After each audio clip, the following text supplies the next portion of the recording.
Yes, sir.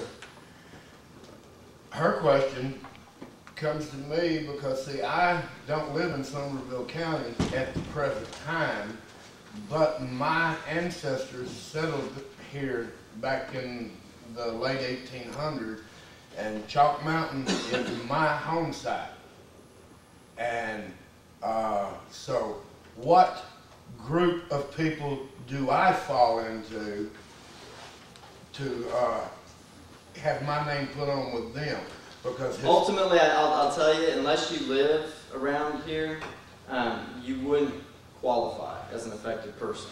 You know, for example, I grew up in Indiana, and there are a lot of things that have happened in my hometown that I'm not happy with, but if I go back and want to complain about, hey, that's the playground I used to play on, and you're bulldozing it and putting up a parking lot, if I don't live there anymore and I'm not directly affected, ultimately memories are not something that the... But I can still join with them, and as I said, I'm only if you currently live in the area could you become a party.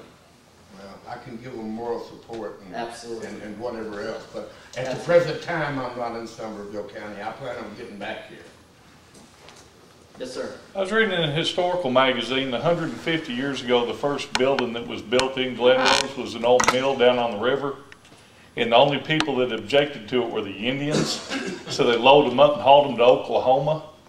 So if we're going to talk about artifacts and geological, do we need to go to Oklahoma and get those people and bring them back down here where they started? Now, I want to keep this as an informative session. I don't want it to turn into an argument or a debate over things. If there are genuine, legitimate questions, I want to answer those.